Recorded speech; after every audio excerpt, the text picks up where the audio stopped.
Hi everyone, I'm Mariah Johnson. I'm the Cultural Programming Manager for the Dayton Metro Library.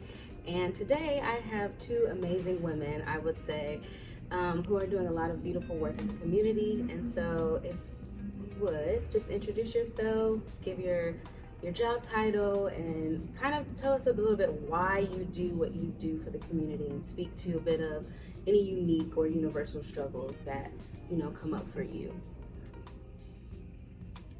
Thank you. My name is Garbriela Pickett, and I am the newest American specialist for the library.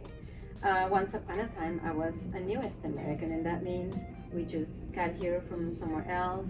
And I know what it's like to come to a new country where there's many new customs, new language, and definitely new struggles. And so knowing that and knowing that there's a lot of people coming in to Dayton. I want to make sure that the experience as newest Americans is smooth or if not better than mine. Thank you. Hi, I'm Stephanie Van Hoose. I am Mohawk, Anigaha, Mohawk Bay of Quinte, Tyndall Mohawk Territory. So I was represent my family. I am doing cultural programming for Native American Heritage Month for Dayton Metro Library. And I'm really excited to be a part of the programs here as the oldest American group, I should say. The struggles for our community are vast, and they go from representation, reconciliation. I outlined a kind of an acronym to encompass the struggle and the diversity and the breadth of our experiences, and that's reach, representation, education, equity, advocacy and allyship, our culture, our community, our ceremony, and our healing. And we can't really get to healing without representation and reconciliation, and that's where our community is across the board with the documentation and healing of residential schools. My great-grandmother, her children were taken from her, so my grandmother's a residential school survivor, so I talk about that in my programming, in my talks. But for the cultural aspect too, and the ceremony, I am a medicine woman and I do prayer ceremony. And bringing that back after it was taken away from my grandparents, is really some of the struggles that I have endured, our family has. So we bring back that prayer, that healing, that ceremony, the traditional ways. And it's really, I would say, about the voice and representation. And it's very similar in all communities, especially for women. We are looking for spaces to have our voices acknowledged and heard, and our experiences and our stories, truth-telling in our stories, so equity and education, because for the oldest Americans, our stories were not told by us, and they were not told from our perspective. And even in the archaeological side, those stories, the information is not being told by us. It's not being communicated or collaboration with tribes. And I know there's a lot of change in that arena across the board. So those are some of the things that we're dealing with. Thank you. All right, so thank you all for introducing yourselves. So I definitely foresee this being a continuation of a series of conversations that we can have. But can you both speak to just any initiatives that you see Dayton Metro Library partaking in, and any tangible resources that are coming in, any programs that you're excited for that are definitely uplifting the communities that you both serve? Sure. I think language access is probably one of the most important issues that we can focus as the Dayton Metro Library is trying to provide ESL classes that are we're designing the curriculum in a way that it's Dayton centric, that is going to help people not just to learn the language but also learn to navigate the resources that we have in town. Right? If you have issues with the language, you're not going to know how to find the resources that you need. And so we talk about language access. Let's start, for example, K through 12. Okay. Usually if they don't have the support that they need, and they come with interrupted education, the dropout rate for those students is about 70%. And that's a number that is not acceptable. Another struggle that we have is just assume that all of the immigrants fit one size, right? And the reality is that people come from very different backgrounds, very different stories, and they're very different cultures and languages, and so it's just trying to serve their needs.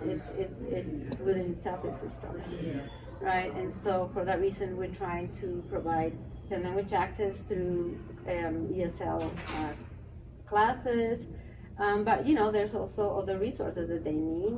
How do you navigate the city? How do you navigate the healthcare system, the education system? And so the classes that we're trying to create are meant to be Dayton-centric and help people to develop the skills that they need to be able to enroll their kids to school, to be able to seek medical attention when they need to, or be able to go to the stores and know where things are. So that's really important. But there's also the fact that a lot of them come as refugees, and just learning how to navigate things is one aspect of it. But eventually, many of them will become newest Americans, and they will become U.S. citizens. And the library is now hosting several of those citizenship ceremonies in town. So that's one of the fun aspects of my job.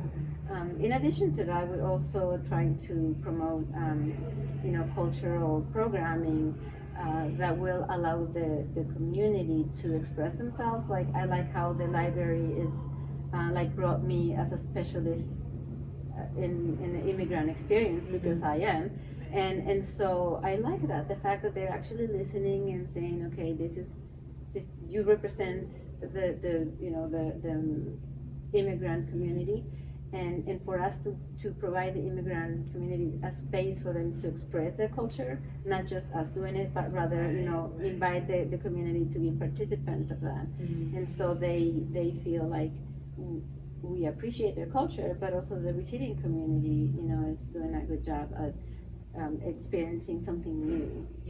Trying to, like I say, win people's hearts and minds one culture at a time. Yep, there it is. Yes. Thank you, Garbriela. And I think what you're speaking to is, the Dayton Metro Library being that hub for communities to get their basic needs met, but going the extra mile, with the cultural programming, so these communities can thrive. And we need those spaces so, those communities can be heard and can express themselves. So, Stephanie, could you also speak to just any initiatives that the Dayton Metro Library is working on, and any tangible resources that we may or may not have, and the opportunities that you see stepping up and really filling those gaps? Sure. So there's one thing I do want to say before I go on, and it's to honor language. Language is powerful, and language is identity. And that's something in the oldest community, in Native Americans, we are working to relearn, reconnect. There's a reclamation of our languages because they were taken away, and we're not allowed to speak languages and our culture and our ceremonies. So what the Dayton Metro Library is doing and connecting with me and giving me a space, is asking the Native American community, and then providing opportunity. So it's inviting and giving a budget, for programming, for festivals. So it's then empowering me, right, to connect in with our community here, to provide opportunities in our community for all the aspects of our culture. So it's talking about residential schools, or it's Indigenous women, human rights, water protection, and we've been able to collaborate. And I think, especially with the city of Dayton, there's Enviroscape, and the River Institute with UD is coming for the festival. So it's that community collaboration that we're really learning to, learning partners, who's a part of water protection, who's a part of human rights, and getting us to see that we're all on the same side here and focus on helping humanity. And I think it's healing for the Native community to be able to celebrate, to be able to be represented, and tell their own stories, tell our own stories. and use our language, share our culture, and share it and celebrate in a space with everybody here in the Dayton community, because when you're connecting and there's not a lot of you, you feel a little bit like you're on your own island. You feel a little bit lost. And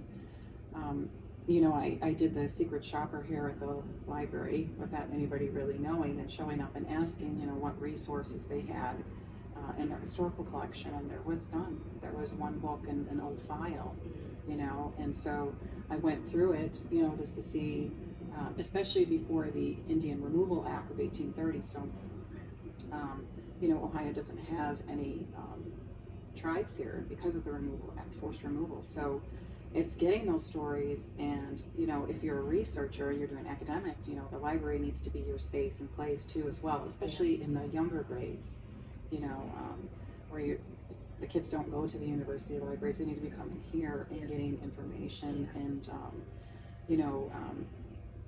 historically accurate information told from our perspective is what has been coming in with the last 10 years. Authors, publishing houses are really creating spaces now. I know COVID kind of stopped that for a little while, put it on pause, but COVID really did a great opportunity for the indigenous houses, So Good Mind Reads, to really showcase what they had, and authors, and put it on spaces. But Dayton Metro Library, I'm excited to be a part, to just be a part, help in my perspective, and sharing that, saying, hey, we need to get more historical books in here, we need to get more indigenous books and authors and children's books, and there needs to be a collection of stories that our kids can come and access. I know for my sons growing up, I was 25 now and soon to be 22, I had to buy everything. I had to buy every book.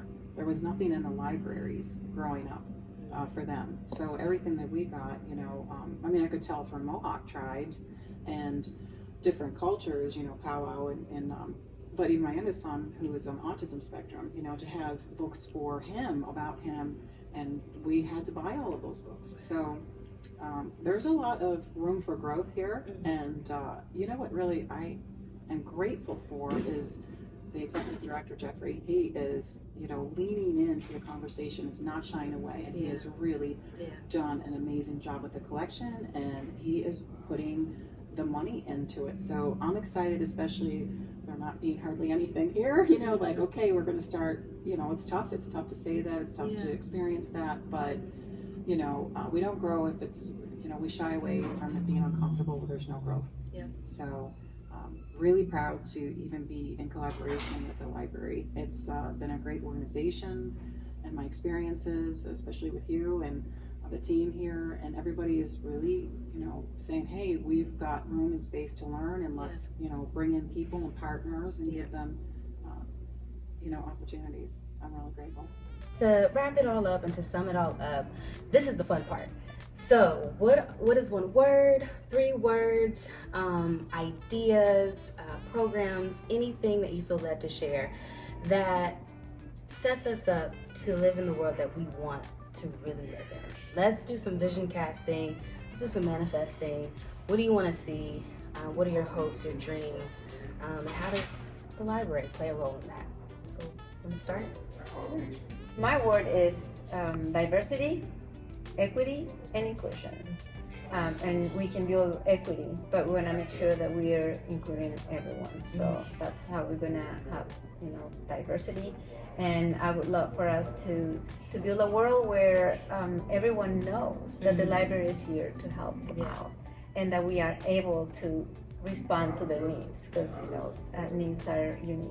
I think my focus is on human rights, and I'm in the Human Rights Committee for the City of Dayton. Dayton wants to be a human rights designated city, and I think our institutions in this city play a huge role in that support for our community. So civil rights are human rights, indigenous rights are human rights, and focusing on the way the library can support human rights, and that is access to language, education, all of the things that students need, that people in the community need, There's so many support services in the library. It really is a safe space. And if you're coming in from the newest to the oldest, I think the library would be a beacon. It could be. I would say one is definitely reclamation, figuring out how the library can be a place where people can reclaim not only their identity but their voice. Healing, because I mean there's a lot of healing that we gotta do, so why not? And I would say last but not least, harmony. This is a place where a lot of people from different backgrounds come and see one another and be in community together. So figuring out how we can harmoniously share this space, share this earth that all of us are inhabiting, and do this work together in a harmonious way. Amen. So thank you both. Thank you so much. And I'm so grateful to have you both on, the team and to be, doing this work together. This is great. Thank you. Yeah.